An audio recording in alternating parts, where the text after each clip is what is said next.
Olá, bom dia, boa tarde, boa noite. Aqui vai uma breve apresentação sobre os nemateumintos apresentado pelo nosso grupo. Vou falar um pouco das características gerais dos neumatelmintos. Eles possuem um corpo cilíndrico, alongado e não segmentado, que pode variar em tamanho de milímetro a metro. Eles têm simetria bilateral, ou seja, seu corpo pode ser dividido em duas metades quase idênticas. Possuem uma cutícula, ou seja, uma camada externa que é renovada periodicamente e que ajuda a resistir a condições adversas. O sistema é digestivo e é composto por boca, estômago, intestino e ânus, permitindo uma digestão contínua de alimento. A maioria dos hematelmintos possui uma reprodução sexual com machos e fêmeas distintos e pode ocorrer por fecundação interna, e eles podem ser parasitas de animais e plantas, como vermes intestinais, ou viver livremente no solo e na água. Vou falar também um pouco das classificações. Os nematomintos são um filo de vermes que inclui tanto espécies parasitas quanto de vida livre. As classificações de nematomintos é baseada em característica morfológica e biológica, sendo dividida principalmente em duas classes. O plasmida e o adenofóia. O plasmídia, a maioria das espécies são parasitas de animais. Já o adenofóia inclui espécies de vida livre e parasitas de invertebrados e plantas. Além dessas, algumas classificações incluem enopleia como uma subclasse de adenofóia. A estrutura corporal dos neumatelmintos possui forma, que é o corpo cilíndrico e não segmentado, cutícula, que é uma camada protetora e flexível que sofre renovação durante o crescimento, o sistema digestivo, que é completo, com bocas e ânus, o sistema nervoso, que é o cordão nervoso ventral sem cérebro centralizado, a musculatura, que é longitudinal, com movimentos ondulatórios, a reprodução, ela é sexual, com dimorfismo sexual, e já a simetria ela é bilateral, com cefalização na parte anterior do corpo. O sistema digestivo dos nemateumintos é completo, o que significa que possui uma abertura anterior e uma posterior. O alimento entra pela boca, passa por um esôfago que o conduz até o intestino, onde ocorre a digestão e a absorção de nutrientes. A digestão é extracelular, com enzimas que quebram os alimentos. O trato digestivo é simples, sem segmentos especializados, e a absorção é feita pela parede intestinal. A alimentação dos neumatelmintos pode ser heterotrófica ou parasita. A maioria dos heterotróficos são carnívoros ou detrívoros, alimentando-se de material orgânico em decomposição ou de células de outros organismos. Já a parasita, muitas espécies são parasitas, de plantas e animais, incluindo humanos. Elas se alimentam de fluidos corporais, tecidos ou de células dos seus próprios hospedeiros. Agora eu vou mostrar dois exemplos representativos da espécie Nemateumintos. Ascaris lumbricoides, um verme intestinal humano.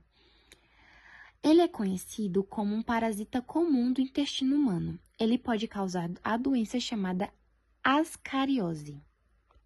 Outro muito conhecido também é o Trichinella spiralis, no caso, triquina, um parasita dos músculos dos mamíferos, incluindo humanos. A infecção por triquina pode ser contraída ao consumir a carne mal cozida dos animais contaminados. A relação com os seres humanos, que eu diria nem um pouco saudável, os nemateumintos, muitos dos quais são parasitas de humanos, causando doenças que afetam a saúde intestinal, que podem levar à desnutrição ou até à morte se não tratadas. A infecção ocorre pela ingestão de ovos ou larvas presentes em alimentos, água ou solo contaminados. O tratamento é feito com antiparasitários, como albendazol e mebendazol, que eliminam ou controlam os parasitas. Essas infecções continuam a ser um problema na saúde pública em várias regiões do mundo. Bom, eu vou falar um pouco sobre o seu sistema respiratório. Os nemateumintos, ou vermes redondos, possuem um sistema circulatório simples, e a maioria das espécies não tem um sistema circulatório especializado, como o dos vertebrados. Isso ocorre porque eles são organismos de corpo alongado e, geralmente, de tamanho pequeno, o que permite que a difusão de gases, nutrientes e resíduos seja eficiente diretamente através da parede do corpo. Eu vou falar agora algumas características, as características principais do sistema circulatório. A primeira seria a ausência de um sistema circulatório fechado ou aberto, ou seja, não possuem vasos sanguíneos ou coração. A circulação de substâncias ocorre por difusão através do fluido corporal, com os nutrientes e gases sendo transportados pela cavidade pseudoclemática, que é preenchida por um fluido. A segunda característica seria a pseudossolema. Os nemateumintos possuem um pseudossolema, que é uma cavidade corporal não completamente revestida por tecido mesodérmico. O fluido presente na pseudossolema facilita a troca de substâncias e a distribuição de nutrientes e gases. Outra característica seria a difusão. Como o oxigênio e os nutrientes não precisam percorrer grandes distâncias no corpo dos nemateumintos, a troca gasosa e a eliminação de resíduos são feitas por difusão direta nas células ou na cavidade pseudossolemática. E por último, a última característica seria os sistemas de transporte simples. Algumas espécies podem ter um sistema de canais ou estruturas para ajudar na movimentação do fluido dentro da cavidade corporal, mas não há um sistema complexo de circulação. Portanto, o sistema circulatório dos nemateumintos é muito mais simples e primitivo comparado a animais mais complexos, e depende amplamente da difusão e do fluido corporal para o transporte de substâncias. Agora eu vou falar um pouco sobre o sistema nervoso e os órgãos sensoriais dos nemateumintos. Os nemateumintos, ou vermes cilíndricos, são um filo de animais invertebrados que apresentam um sistema nervoso relativamente simples. Esse sistema é composto por, primeiro, cérebro e cordão nervoso. Os nemateumintos possuem um cérebro rudimentar, formado por um par de gânglios cerebrais, uma espécie de cérebro primitivo, situados na região anterior do corpo. Daqui parte um cordão nervoso ventral que é constituído por dois nervos longitudinais. Esse cordão é relativamente simples e não apresenta a segmentação encontrada em alguns grupos de animais, como artrópodes ou anelídeos. Segunda característica: nervos periféricos. O cordão nervoso ventral está ligado a nervos periféricos, que se distribuem pelo corpo do nemateuminto, controlando seus músculos e outras funções motoras. Em alguns nemateumintos, é possível observar uma certa organização de nervos ao redor de diferentes partes do corpo, como nos órgãos sensoriais. Já sobre os órgãos sensoriais, os nemateumintos possuem órgãos sensoriais simples, e sua percepção do ambiente é limitada. Entre esses órgãos, destacam-se células sensoriais, que estão presentes principalmente em regiões do corpo, e são responsáveis por detectar estímulos como toque, pressão e substâncias químicas. Os quimiorreceptores. Alguns nemateumintos têm quimiorreceptores que ajudam na percepção de substâncias químicas no ambiente, facilitando a localização de alimento ou a detecção de predadores. Fotorreceptores.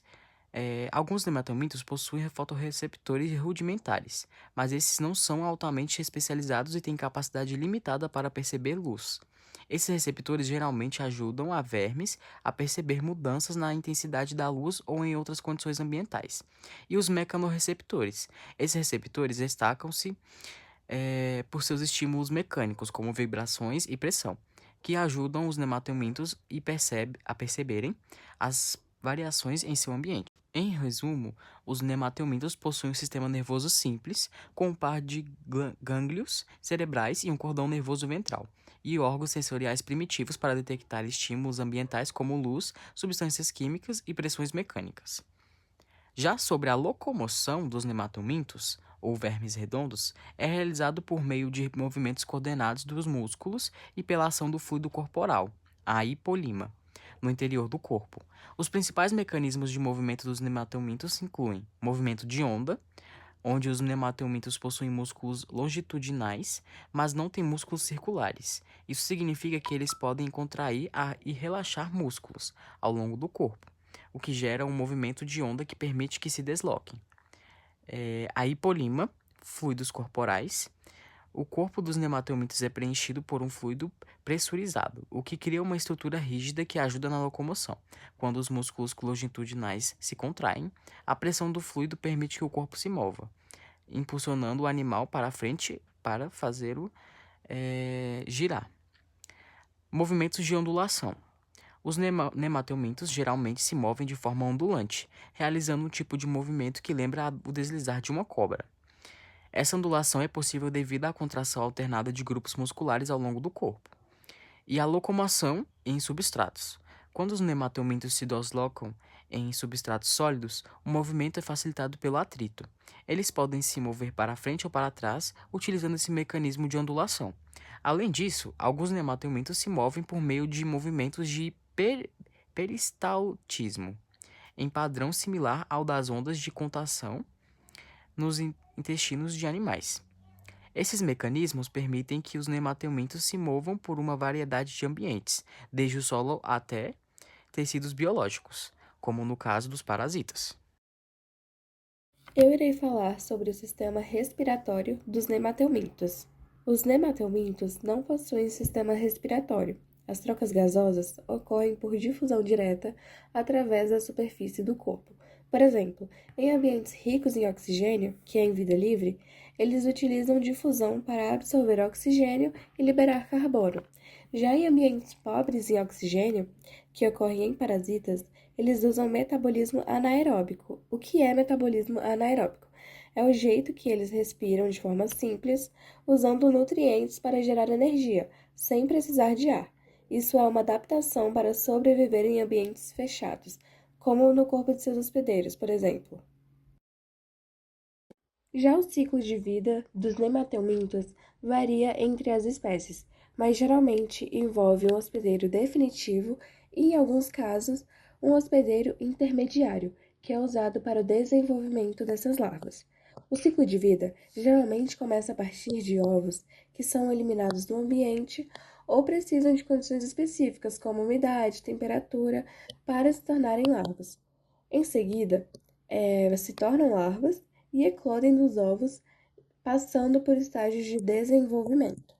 Após isso, há a infecção do hospedeiro definitivo, que pode ocorrer pela ingestão de ovos ou de larvas.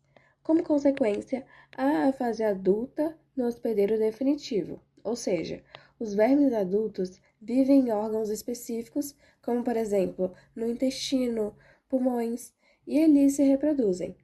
A fêmea é responsável por pôr esses ovos, que são liberados para reiniciar o ciclo. É de muita importância sabermos o habitat desses vermes cilíndricos. Então, os nemateumintos possuem um habitat variado, devido à sua ampla adaptação. Eles podem ser encontrados no solo, onde muitos são de vida livre e ajudam na decomposição da matéria orgânica, em água ou em corpos de outros organismos, podendo ser animais, plantas ou até mesmo nos seres humanos, instaurando-se no intestino, por exemplo, como a Ascaris lumbricoides, que é conhecida popularmente como lombriga.